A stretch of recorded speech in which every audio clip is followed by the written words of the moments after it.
二つの都の物語現代、エーテール・オブ・ツー。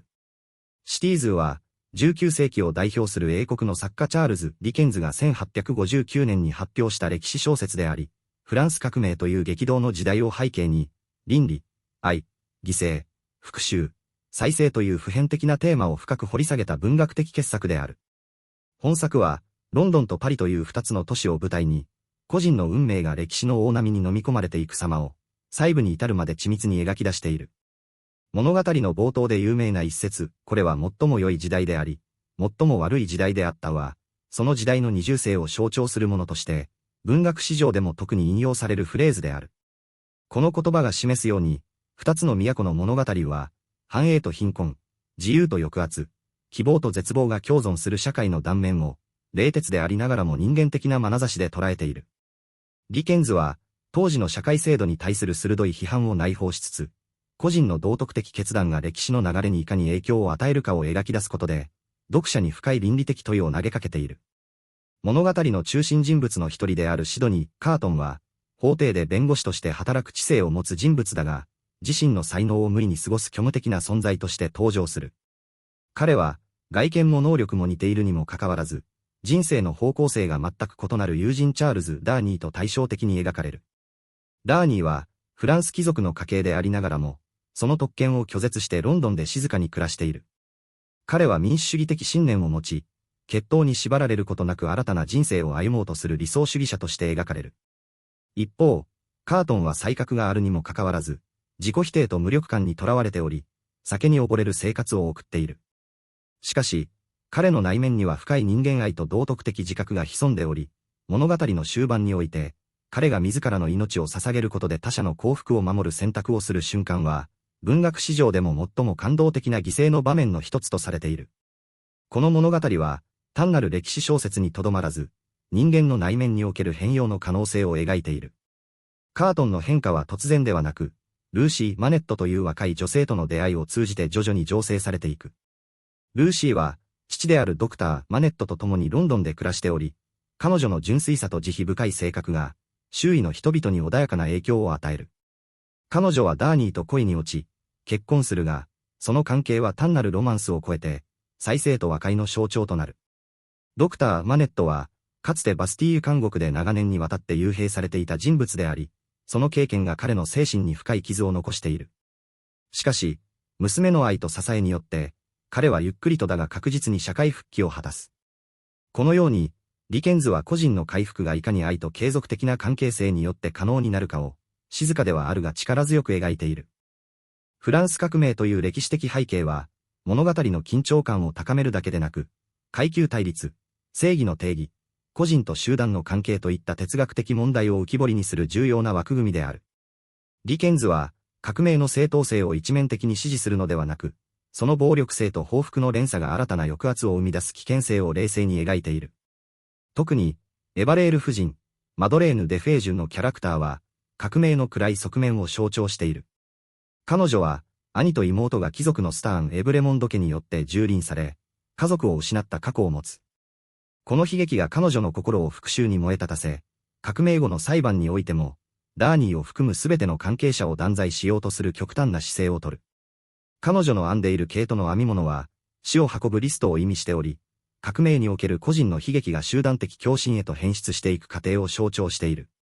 一方で、ジャック・デ・フェージュは、ワイン樽が割れたストーンリー通りでの光景によって、民衆の飢餓と絶望がいかに革命の火種となるかを示す重要な場面を提供する。赤いワインが街路に流れ、人々がそれを手ですくって飲む描写は、後に流される血の予兆として解釈される。この場面は、ディケンズの象徴主義的筆致の典型であり、視覚的、感覚的な描写を通じて、読者に歴史の不可避性と悲劇性を強く印象づける。ジャックは、革命の初期段階では正義を求める民衆の代表として描かれるが、やがて権力を得た後の恐怖政治においては、その正義が歪められていくようが描かれる。このような人物の変化は、革命が当初の理想から逸脱していく過程を象徴しており、ディケンズが正義の相対性に警鐘を鳴らしていることを示している。また、本作には多くの象徴的なモチーフが散りばめられている。バスティーユ監獄の崩壊は、専制政治の終焉を意味するだけでなく、個人の心の中にある、監獄トラウマ、憎悪、過去への囚われからの解放も暗示している。ドクター・マネットが囚人時代に書き残した手記は、物語の転換点となる証拠として機能するが、同時に、記憶がいかに個人の運命を支配するかを示している。彼が手記の内容を知らぬ間に公開され、その結果としてダーニーが再び逮捕される際、過去の出来事が未来の運命を決定づけるというテーマが明確に浮かび上がる。ディケンズは、個人の選択が歴史の文脈の中でいかに重みを持つかを、このように複層的に描き出している。物語のクライマックスであるカートンの自己犠牲は、単なる悲劇的結末ではなく、再生と救済の象徴として読むことができる。カートンは、ルーシーへの純愛を口にはしないが、彼女の幸せこそが自分の存在意義であると悟る。パリで再び逮捕されたダーニーが処刑を待つ中、カートンは彼と外見が酷似していることを利用して、入れ替わりの計画を立てる。彼は、牢獄に入り、意識を失ったダーニーと入れ替わった後、ギロチンへと向かう。この場面で彼が口にする、これは、私がこれまで言ってきたことの中で、最も良いことである。ここに至るまでの、最も静かな道である、という言葉は、自己否定から自己実現へと至る人間の内面的変容を象徴している。カートンは、死を通じて初めて自分自身の価値を確認し、無意味に過ごしてきた人生に意味を与え直す。この選択は、キリスト教的犠牲のモチーフを強く想起させ、文学的、宗教的象徴として深く根ざした響きを持つ。ディケンズは、この結末を通じて、個人の道徳的選択が歴史の暴力に対していかに意味を持つかを問うている。革命の渦中にあっても、暴力に加担するのではなく、愛と犠牲によって新たな未来を切り開くことが可能であると示唆している。カートンの死は、ルーシーとダーニーの家族が平和な生活を送ることを可能にし、同時に、彼自身の精神的再生を完結させる。このような描写は、極端な状況下においても人間の尊厳と道徳的意志が輝きうることを信じるディケンズの人文主義的視座を如実に表している。さらに、物語全体を通じて繰り返される、蘇るというテーマは、単なる肉体的再生ではなく、精神的道徳的再生を意味している。ドクター・マネットが監獄から、蘇りカートンが自己犠牲によって、蘇りダーニーが死刑執行を免れて、蘇るこれらの復活は偶然ではなく、人間関係の中での愛、責任、覚悟によってもたらされる。ディケンズは、社会の崩壊や暴力の中でも、個人が他者への思いやりと倫理的選択によって希望を生み出すことができると信じていた。これは、彼が当時の英国社会における貧困、司法制度の不備、教育の欠如などに常に問題意識を持ち続けていたことと深く関係している。二つの都の物語は、そのため単なる過去の出来事の描写ではなく、読者に、今、何をなすべきかと問いかける、現代にも通じる倫理的メッセージを内包している。二つの都の物語は、発表当時から高い評価を受け、今日に至るまで世界中で広く読まれ続けている。その理由の一つは、歴史的事実と文学的想像力の見事な融合にある。ディケンズは、カール・マルクスやトーマス・カーライルの著作からフランス革命に関する資料を収集し、史実に基づいた描写を心がけた。例えば、革命裁判の様子や、パリの庶民の生活、ギロチンの使用頻度などは、当時の記録に忠実に再現されている。しかし、彼は単なる歴史の再現にとどまらず、その中で生きる個人の感情や葛藤に焦点を当てることで、読者に共感を呼び起こす。特に、庶民の怒りがどのように醸成され、やがて暴動へと発展するかを描く際、個々の出来事の積み重ねとして提示することで、革命の必然性を説得力を持って伝えている。また、本作の文体は、叙情性と緊張感の両立において卓越している。ディケンズは、長く流れるような散文で情景を描写する一方で、短く鋭い文を用いて緊迫した場面を演出する。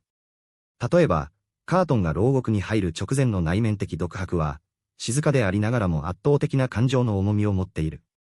彼の過去への反省、ルーシーへの思い、そして死への覚悟が、一つの意識の流れとして自然につながっている。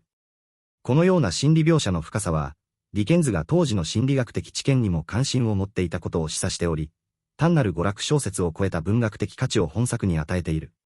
さらに、本作は映画、舞台、テレビドラマなど、様々なメディアに何度もリメイクされてきた。その度に、時代ごとの社会的文脈に応じて、新たな解釈が加えられている。例えば、戦後の映画版ではカートンの犠牲が、平和への祈りとして強調され、冷戦期の上演では権力と個人の対立が焦点になった。このような需要の変遷は、二つの都の物語が時代を超えて読まれる古典であることを証明している。ディケンズが描いた、最も良い時代、最も悪い時代という二重性は、現代社会にもそのまま当てはまる。経済的繁栄と格差、技術の進歩と人間阻害、自由と監視を私たちの時代もまた、希望と絶望が交錯する、二つの都に生きているのである。最終的に、二つの都の物語は、歴史の荒波の中で個人がいかに道徳的選択を行い、愛と犠牲によって新たな未来を切り開くかを描いた、永遠の問いを提示する作品である。それは、読者一人一人に、あなたは、どのような人生を最も良いと呼べるだろうか、と静かに語りかけている。チャールズ・ディケンズの2と物語現代、A Tale of Two。シティーズは、文学史上において最も象徴的で、感情的に深く訴える長編小説の一つとして広く評価されている。1859年に連載を開始し、同年に単行本として刊行されたこの作品は、ロンドンとパリという二つの都市を舞台に、18世紀末のヨーロッパ、特にフランス革命期の激動の時代を背景に展開される。ディケンズは、当時の社会的不正、階級間の深刻な対立、そして個人の道徳的選択を通じて、人間の本質と歴史の力について考察している。物語は、フランス貴族の戦王と民衆の絶望が爆発した革命の渦中にありながらも、個人の愛、献身、そして自己犠牲という普遍的なテーマを軸に構成されている。この作品は、序文の有名な一節、これは最高の時代であり、また最低の時代でもあった。It was the best of times。It was the worst of times で始まり、対比と矛盾に満ちた世界を即座に読者に提示する。この一節は、繁栄と破滅、希望と絶望、進歩と対抗が隣り合わせに存在する社会の本質を鋭くえぐり出しており、物語全体の基調を形成している。ディケンズは、この小説を通じて、単なる歴史的再現にとどまらず、人間の心の奥底にある善悪の葛藤を描き出している。革命という大規模な社会変動の流れの中を、個人がいかに意味を乱し、運命に立ち向かうかという問いを提示している。物語の中心には、3人の主要人物が存在する。一人は、かつて不当な投獄から解放された後、ロンドンで平穏な生活を送るイシアレクイ・マニエット。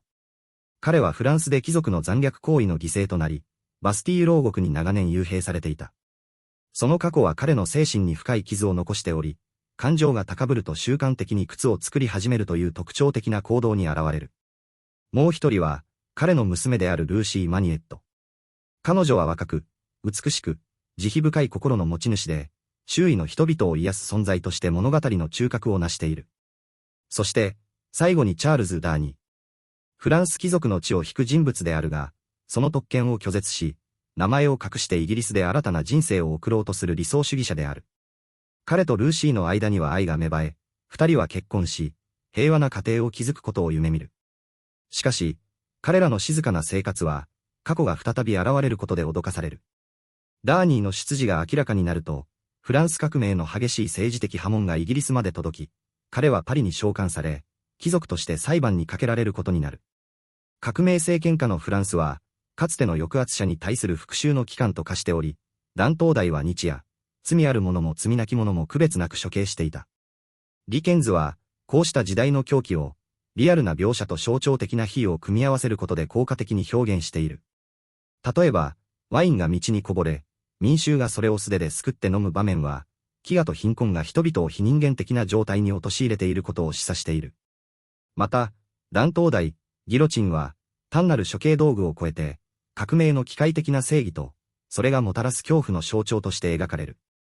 こうした描写は、読者に当時の社会の緊張感と、暴力が日常化するプロセスを強く印象づける。物語の展開において、重要な役割を果たすもう一人の人物が、サイモンにマニエットの求めし使いであり、後に革命の急進派として登場するテレーズ・デファージュ夫人である。彼女は、冷静でありながらも、内に深い怒りと復讐心を秘めている。彼女の夫であるアールス・デファージュは、ワイン酒場の主人であり、革命の地下組織の一員として活動しているが、彼女の意志は彼をはるかに凌駕している。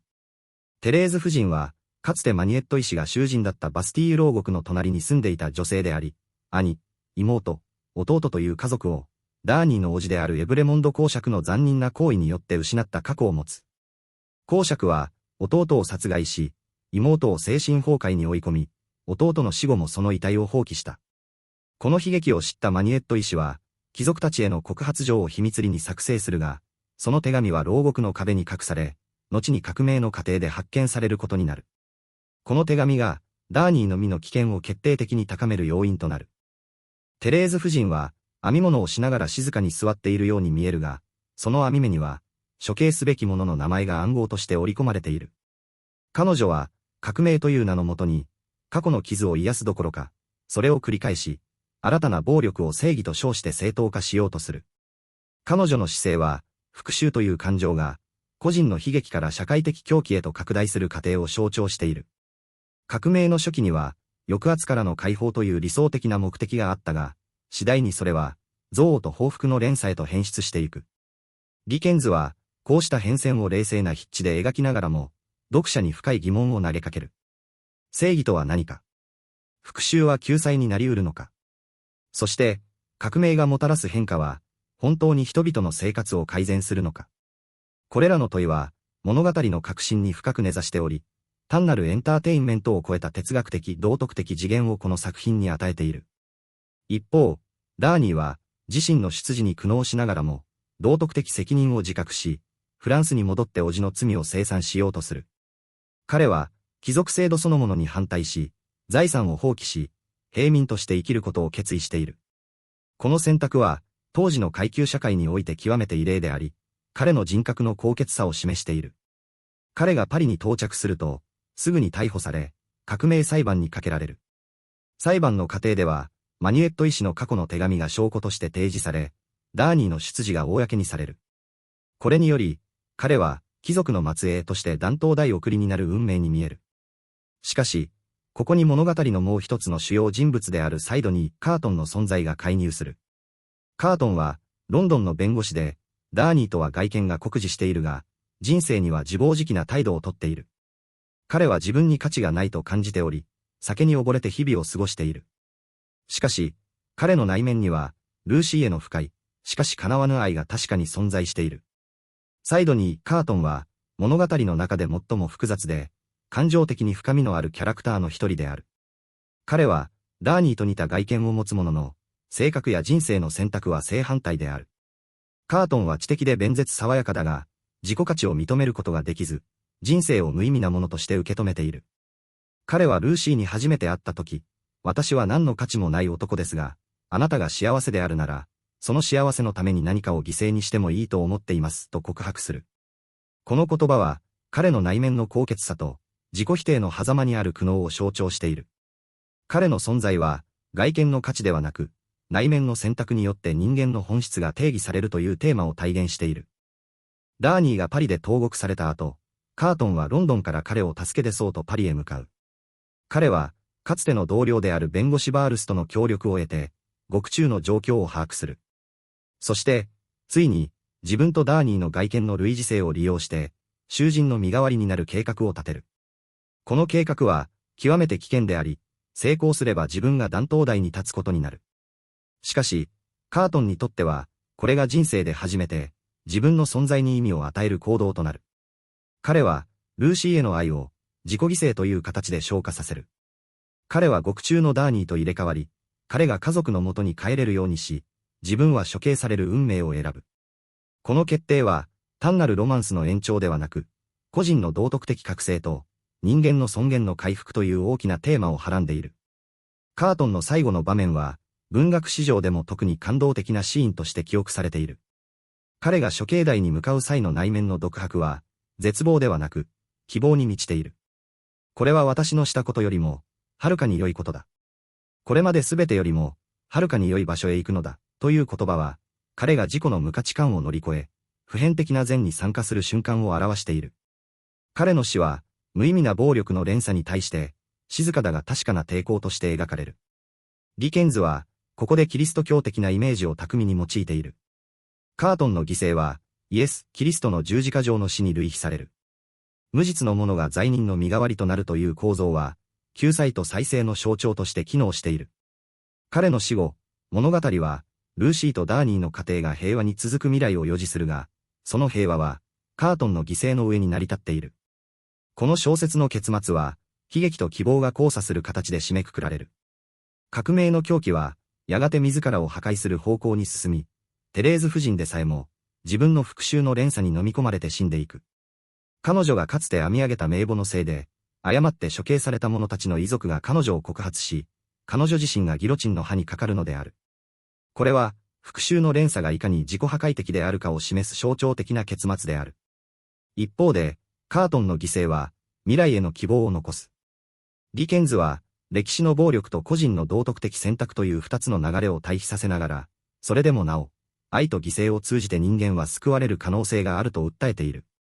ニト物語は、19世紀のビクトリア朝文学の代表作であると同時に、現代においてもその普遍性ゆえに読み継がれている。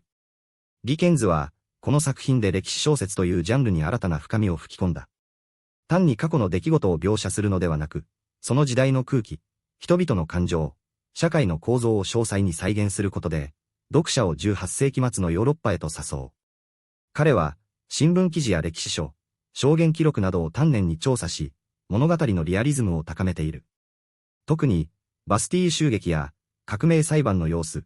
パリの貧民街の描写は、当時の社会状況を極めて正確に反映している。また、ギロチンが一日に何人を処刑したか、人々がどのように食料を分け合っていたかといった細部まで、事実に基づいた描写がなされている。さらに、この作品は、文学的技巧としても高い評価を受けている。ディケンズは、並列構造を巧みに用いている。ロンドンとパリ、貴族と民衆、ダーニーとカートン、復讐と犠牲といった対比が、物語全体にリズムと緊張感を与える。特に、カートンとダーニーの人物設定は、同一の外見を持つが、内面は正反対という、共造的な関係として描かれており、読者に自己同一性や道徳的選択についての深い考察を促す。また、物語の時間構成も巧妙である。過去と現在が交錯し、マニュエット医師の記憶、手紙の発見、カートンの決意といった要素が、徐々に物語の真相を明らかにしていく。この小説が持つもう一つの特徴は、その簡潔さと象徴性である。ニト物語は、ディケンズの他の作品に比べて比較的短く、登場人物の数も控えめである。しかし、それゆえに一人一人のキャラクターに深みが与えられ、読者の共感を引き出しやすくなっている。特に、カートンの変容は、極めて説得力のある人物描写として評価されている。彼の内面の葛藤、自己否定、そして最後の覚醒は、人間の成長と変容の可能性を雄弁に物語っている。今日においても、ニト物語は、社会的不正、暴力の連鎖、個人の責任といったテーマが普遍的に響くため、教育現場や文学研究の場で広く取り上げられている。ディケンズは、革命という歴史的事件を通して、人間の本質についての深い洞察を提示した。それは、最高の時代も、最低の時代も、人々の選択によって作られるものであり、たとえ時代が暗くとも、個々人の善意と犠牲が、未来への光となり得るということである。このメッセージは、現代社会においても、なお強く響き続ける。チャールズ・ディケンズのニト物語は、フランス革命という激動の時代を背景に、人間の善悪や愛と犠牲の本質を描いた不朽の名作である。この作品が発表された1859年当時、イギリスは産業革命による急激な社会変化の真っ只中にあり、人々は既存の社会秩序に対する不安と期待で揺れていた。このような時代的背景の中、ディケンズは、それは最良の時代であり、最悪の時代でもあった、という有名な冒頭の一節で読者を物語世界へと誘う。この一文は単なる習字ではなく、まさにフランス革命期のパリとロンドンという二つの都市が直面していた矛盾した現実を象徴している。物語の中心には、ルシーやドニー、カートンといった登場人物たちの運命が複雑に絡み合いながら展開される。特に注目すべきは、これらのキャラクターたちがそれぞれ異なる形で、自己犠牲というテーマと向き合っている点である。例えば、弁護士のドニーは職業的な成功よりも道徳的な正義を追求し、その姿勢は当時の社会通念とは一線を画している。一方で、フランス貴族の残虐行為に対する民衆の怒りが爆発する様子は、現代の読者にとっても決して他人事ではない普遍的なメッセージとして響く。また、この小説では個人の運命が歴史の大きなうねりとどのように交差するのかが丁寧に描写されている。登場人物たちはみんな、自らの意志で選択をしながらも、同時に時代の波に翻弄され続けている。特にエベレモンデ公爵の冷酷さとそれに抗う人々の姿は、階級社会の矛盾を浮き彫りにしている。このような構造的な問題意識は、単なる歴史小説以上の深みを与えている。さらに興味深いのは、ディケンズが単にフランス革命を描いただけでなく、それを通じて同時代のイギリス社会への継承としても機能させている点である。彼は革命の狂気や暴力の連鎖を詳細に描写することで、同じような事態がイギリスでも起こり得ることを暗示している。このような二重の視点は、物語にさらなる緊張感と深みを与えている。シドニー・カートンというキャラクターは、ニト物語における最も象徴的な存在であり、彼の人生と最終的な選択は物語全体の核心を成している。初登場時は怠惰で無気力な弁護士として描かれるカートンだが、その内面には深い孤独と自己嫌悪が渦巻いている。彼は自身の才能を十分に発揮することなく、日々を無意に過ごしているように見える。しかし、ルシー・マネットとの出会いが彼の人生を根本的に変えるきっかけとなる。カートンのルシーに対する愛は、純粋でありながらも決して報われることのないものとして描かれている。彼は自分の感情を直接表現することなく、むしろ相手の幸せを願うという形でその愛を示す。この姿勢は、自己犠牲の精神と深く結びついており、物語後半での彼の行動の伏線となっている。特に印象的なのは、彼がルシーに対して、あなたのためならどんなことでもすると誓う場面である。この言葉は単なるセリフではなく、後に彼が取る行動の予告とも言える。物語のクライマックスにおいて、カートンは文字通り自分の命を犠牲にして他者の救済を図る。この決断は突発的なものではなく、彼の内面的な成長の結果として必然的に訪れるものである。刑場へ向かう道中で彼が口にする、それは遠い昔よりも良いことだ。それは最良の出来事だ、という言葉は、彼の精神的な昇華を象徴している。このシーンは読者に深い感動を与えるだけでなく、人間の可能性についての重要な問いを投げかけている。カートンの物語はまた、当時の社会における個人の価値観や生き方についての考察ともつながっている。彼の選択は、表面的には無駄に思えるかもしれないが、実際には最も価値あるものとして描かれている。この逆説的な構造は、ディケンズが意図的に用いた物語技法であり、読者に強い印象を与えることに成功している。フランス革命の描写において、ディケンズは単なる歴史的事実の羅列にとどまらず、それが人々の日常生活や心理に与えた影響を克明に描き出している。特に効果的なのは、革命前の貴族たちの横暴と、それに対する民衆の怒りの積み重ねを丁寧に描写している点である。エベレモンド公爵が馬車で子供を引き殺しても平然としている場面は、特権階級の傲慢さを象徴する重要なエピソードである。革命の進行とともに、当初は正当な抗議運動であったものが次第に狂気じみた集団心理に支配されていく様子も詳細に描かれている。特に断頭台を中心とした描写は、単なる暴力の描写に終わらず、人間の復讐心や正義感がどのように歪んでいくのかを示している。ディケンズはここで、革命の理想と現実の乖離を鋭く指摘しているのである。また、革命期のパリの街並みや人々の生活様式についての描写は、当時の社会状況をリアルに伝える貴重な記録ともなっている。パン屋の前で列を作る人々の姿や、秘密裏に革命計画を練る人々の様子など、細部に至るまで緻密に描写されている。これらの描写は、物語に奥行きを与え、読者を当時の時代背景へと引き込む重要な要素となっている。さらに、ディケンズはフランス革命を単なる過去の出来事としてではなく、現代にも通じる普遍的なテーマとして扱っている。特に注目すべきは、革命の過程で見られる、正義の名のもとに侵される様々な非道な行為についての描写である。これは、いかなる時代においても、権力の乱用や復讐の連鎖がどのような悲劇を生むのかを警告していると言える。ルシー・マネットというキャラクターは、物語全体を貫くもう一つの重要な柱として機能している。彼女は単なるヒロインとしてではなく、黄金の糸と称されるように、登場人物たちを結びつける重要な役割を果たしている。父親であるドクター・マネットとの再会から始まる彼女の物語は、家族の絆や愛の回復というテーマと深く結びついている。特に印象的なのは、彼女が周囲の人々に与える影響力の描写である。ルシーの存在は、カートンのような失意の淵にいる者たちにとって希望の象徴となり、ドニーのような実直な人物にとっては信頼のおけるパートナーとして機能している。彼女の持つ黄金の糸は、単なる比喩ではなく、実際に人々の人生をつなぎ止める重要な役割を果たしている。また、ルシーの性格描写には特別な配慮がなされている。彼女は伝統的な意味での完全な女性像ではなく、むしろ人間らしい弱さや迷いを持ちながらも、困難な状況に立ち向かっていく強さを持っている。このリアリスティックな描写は、当時の文学作品の中では珍しい試みであった。さらに、ルシーを取り巻く人間関係の描写を通じて、ディケンズは様々な形の愛や忠誠心を提示している。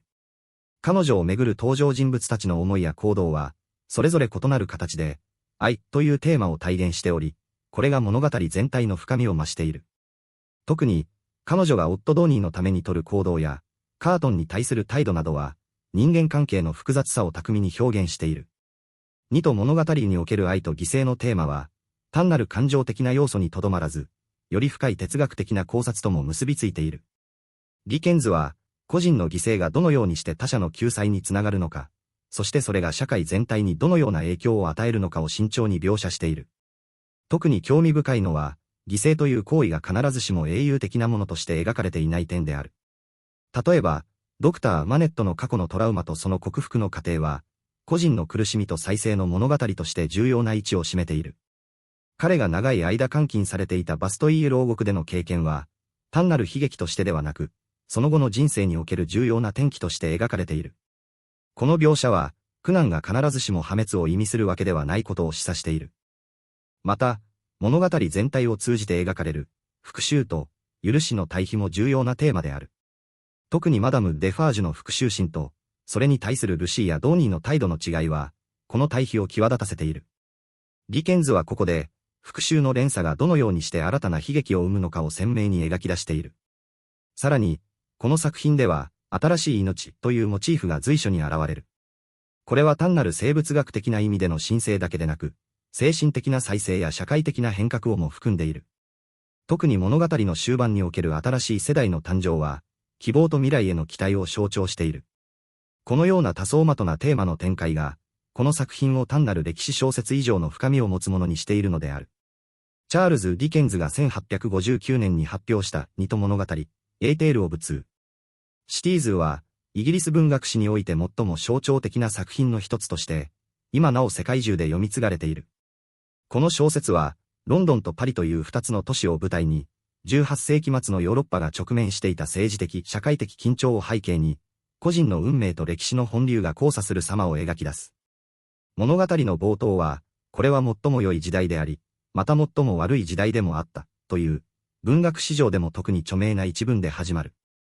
この一節は、単なる習字魔と表現にとどまらず、フランス革命という激動の時代がもたらした二重性を象徴している。繁栄と貧困、希望と絶望、自由と暴力が同居するこの時代の空気を、ディケンズは鋭い観察眼と詩的な言葉で浮き彫りにする。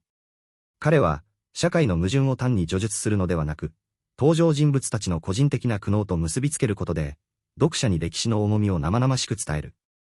物語の展開は、1775年からスタートする。この時期、フランスでは王政の腐敗と貴族階級の奢侈が極限に達し、農民と労働者階級の不満が爆発寸前にまで達していた。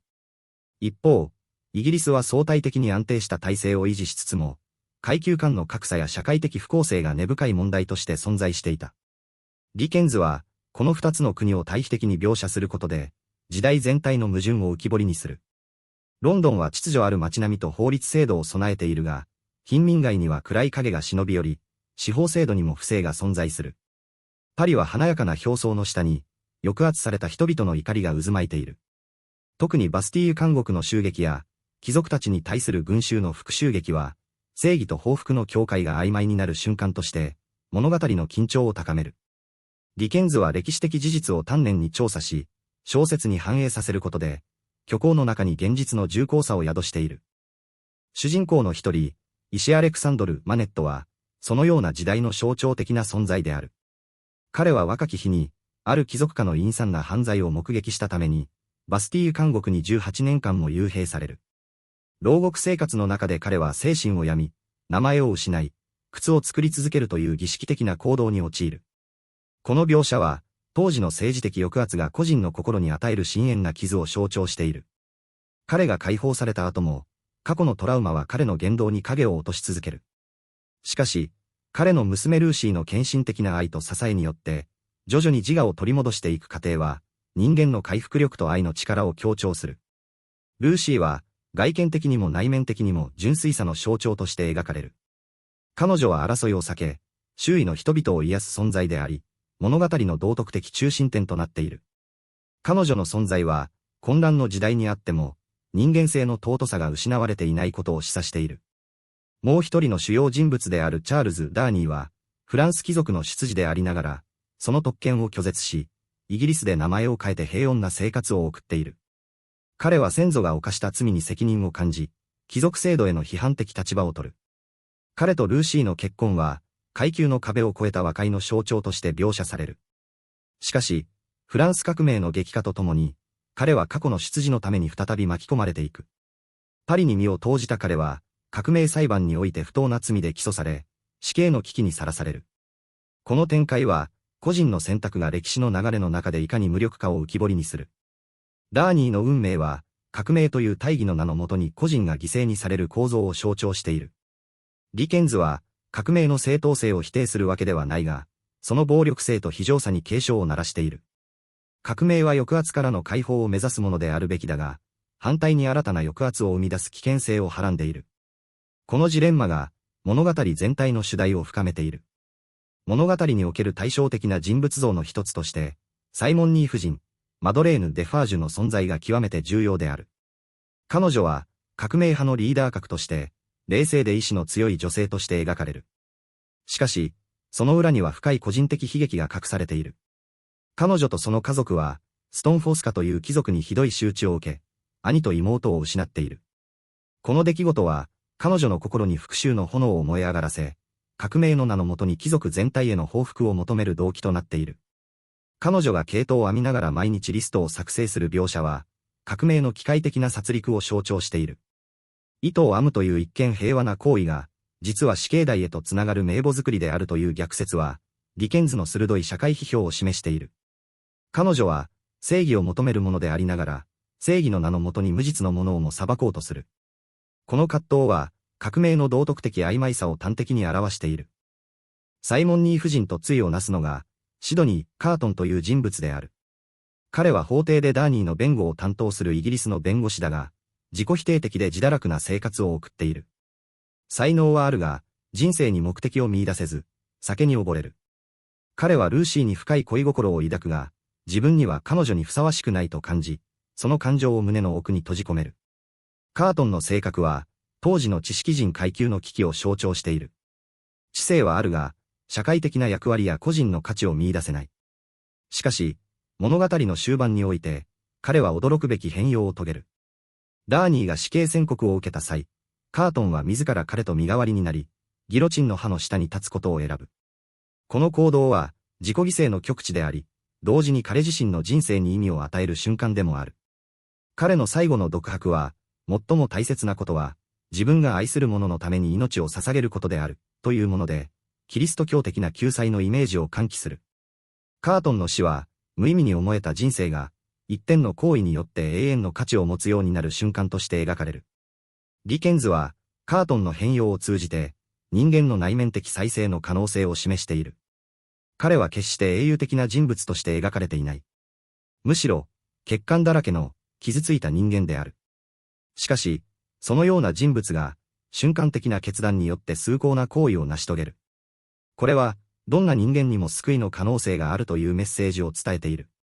カートンの行動は、単なるロマンティックな犠牲にとどまらず、個人の選択が歴史の流れに影響を与える可能性を示唆している。革命という集団の力が個人を飲み込む中で、カートンは個人としての意志によって、運命に立ち向かう。彼の死は、歴史の暴力に対して、人間性の尊厳が最後まで守られることを象徴している。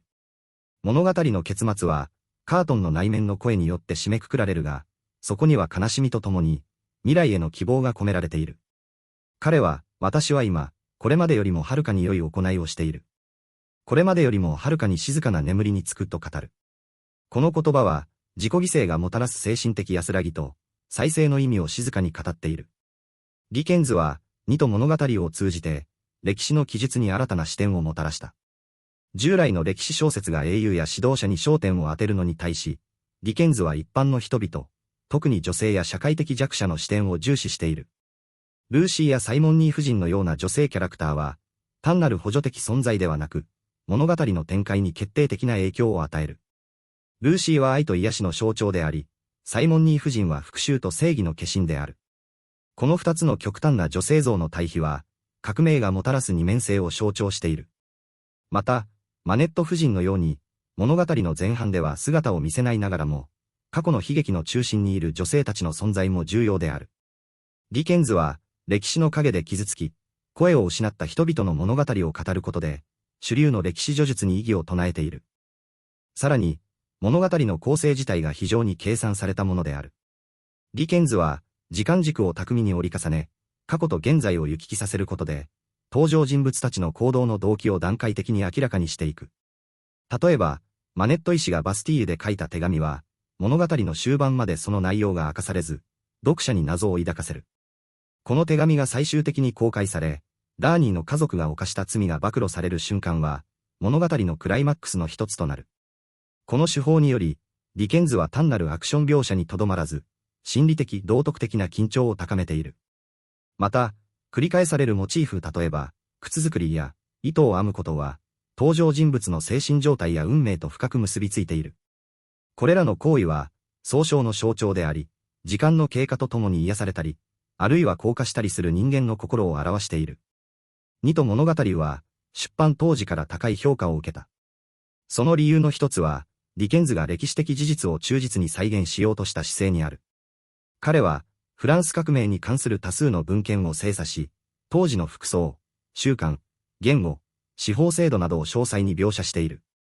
例えば、革命裁判の場面では、実際の裁判記録を参考にして、誇張されがちな群衆の狂気をリアルに再現している。また、ギロチンの描写も、技術的な細部まで正確である。ディケンズは、このような歴史的リアリズムを基盤にしながらも、虚構の力を通じて、読者に倫理的、哲学的な問いを投げかける。それは、正義とは何か、復讐と和解の境界はどこか、個人の犠牲は社会にとって意味があるのか、といった普遍的なテーマである。これらの問いは、19世紀の読者だけでなく、現代の読者にも強く響く。さらに、この作品が長く読み継がれる理由の一つは、その文体の力強さと詩的表現にある。冒頭の最も良い時代、最も悪い時代というフレーズは、二項対立の構造を巧みに活用し、読者の注意を一瞬にして引きつける。ディケンズは、対比を多用する。光と闇、生と死、愛と憎しみ、静けさと騒乱。これらの対立は、単なる習字間と技法ではなく、物語のテーマそのものを形成している。例えば、カートンの死は闇の中に光を見出す瞬間であり、革命の暴力の中でも個人の尊厳が守られることを示している。こうした言語の密度と象徴性が、ニト物語を単なるエンターテインメントを超えた文学的傑作たらしめている。ニト物語は、文学的価値だけでなく、社会的、政治的メッセージも強く内包している。ディケンズは、当時のイギリス社会に対しても、この小説を通じて警告を発している。19世紀半ばのイギリスも、産業革命の進行とともに、都市部での貧困、労働者の搾取、社会的不平等が深刻化していた。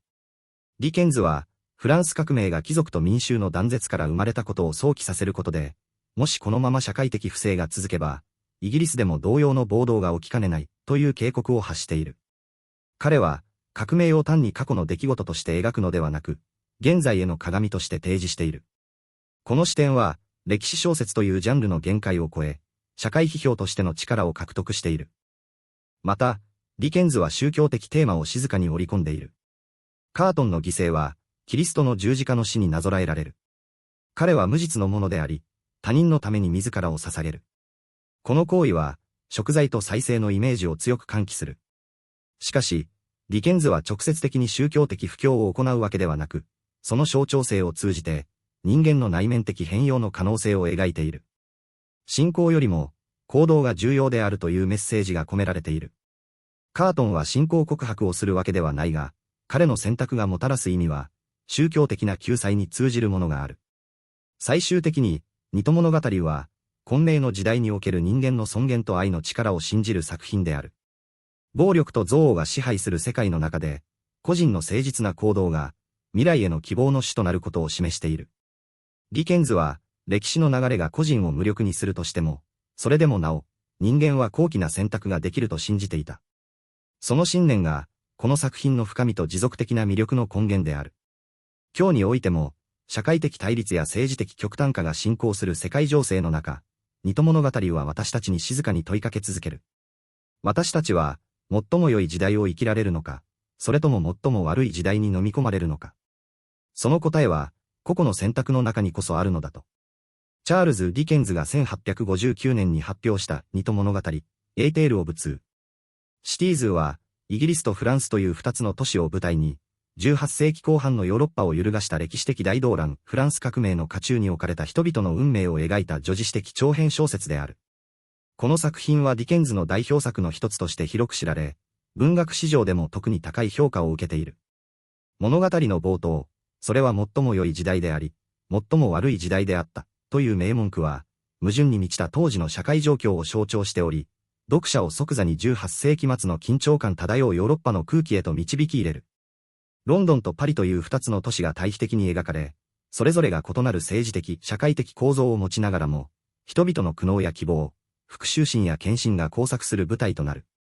ディケンズはこの作品を通じて、階級の歪み、社会的不正、個人の道徳的選択といったテーマを鋭くえぐり出し、単なる歴史小説の枠を超えた人間存在の根源的な問いを提示している。物語の背景は1775年からヤコバン政権崩壊直前の1793年にかけての約18年間であり、フランスの封建制度の崩壊と、暴政に対する民衆の怒りが爆発する過程が詳細に描かれる。この時代、フランスの貴族階級は特権を乱用し、農民や下層階級の生活は極度に窮乏していた。一方、イギリスでは産業革命の進展とともに中産階級が台頭し、相対的に安定した社会構造を持っていたものの、貧富の差や法律制度の硬直性といった課題も存在していた。ディケンズは、こうした二つの社会の対比を巧みに用いて、人間の本質が試される状況下での行動とその動機を探求する。特に、ロンドンの法廷や刑務所、パリの貧民街、貴族の上官といった場面設定は、単なる風景描写にとどまらず、登場人物の心理や社会的立場を反映する重要な役割を果たしている。例えば、ロンドンのテムズ川沿いの法律街は、冷酷で形式主義的な法制度の象徴として描かれ、一方、パリのサン・アントワーヌ地区は、民衆の怒りと反抗の発信地として息づいている。この小説の構成は3部からなり、それぞれが異なる時間的段階とテーマを担っている。第1部、死は種をまくでは、長年にわたりバスティーユ監獄に幽閉されていた医師アレクサンドル・マネットの解放と、その娘ルーシーとの再会が描かれる。彼女の純粋さと優しさは、周囲の人々に癒しと希望を与える存在として機能し、物語全体に静かな光を灯す。第2部、金床の下では、フランス革命の勃発に伴い、社会の秩序が崩壊していく過程が詳細に綴られる。マネット医師の過去の苦悩が次第に明らかになり、貴族でフェルジュ家の非道な行いが革命の引き金となったことが示される。第3部、暴風の後では、革命の狂気が頂点に達し、無差別な恐怖政治が敷かれる中で、主人公チャールズ・ダーニーの運命が試される。彼は貴族の出自でありながらも、その立場を否定し、正義と人道を重んじる人物として描かれるが、革命の渦の中では、出自そのものが裁きの対象となる。こうした構成を通じて、ディケンズは個人の選択が歴史の本流の中でいかに重い意味を持つかを浮き彫りにする。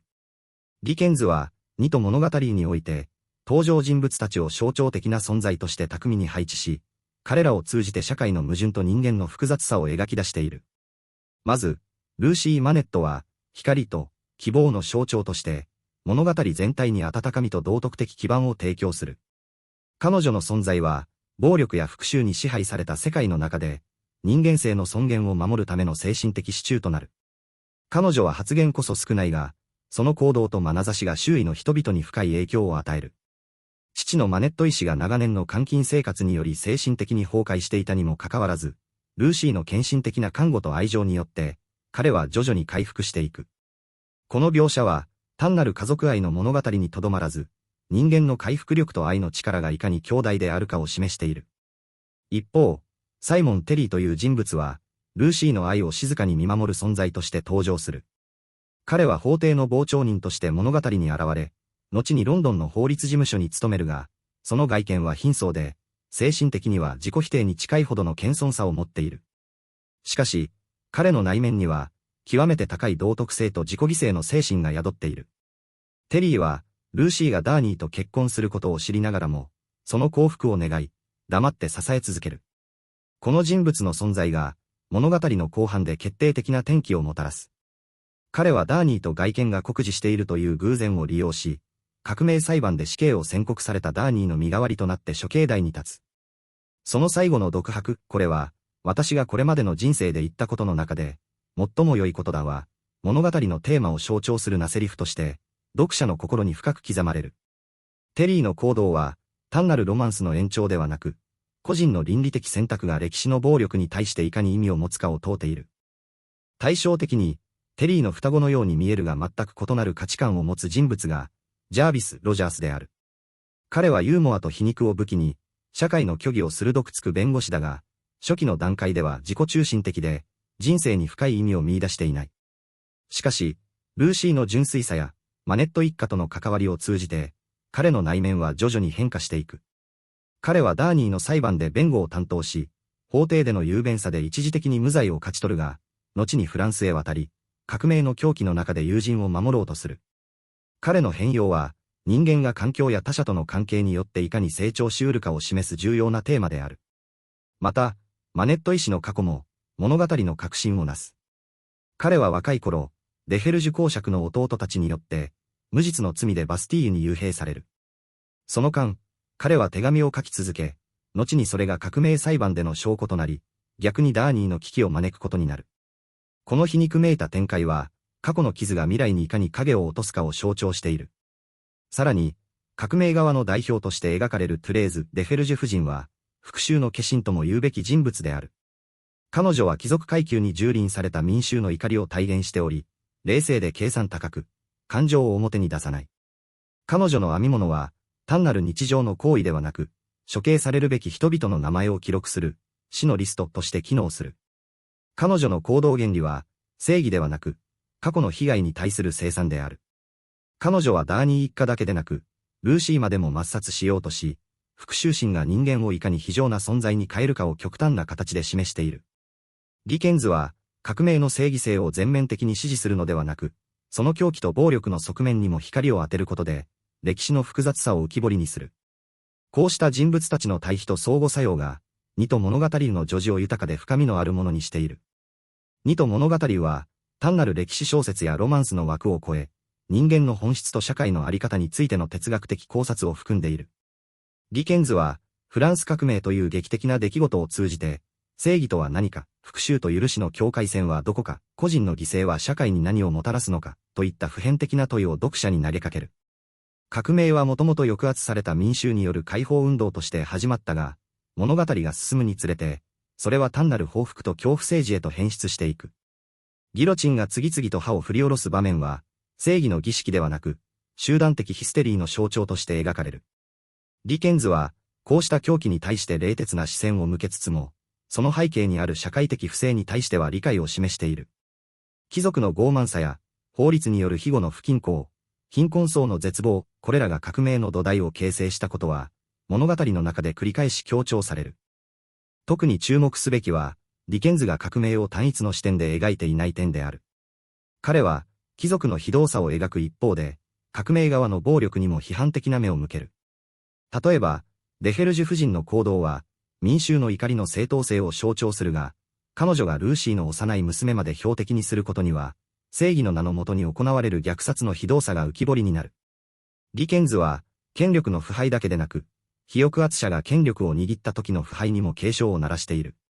この二重の視点が、二と物語を単なるプロレタリア文学や反革命文学とは一線を画すものにしている。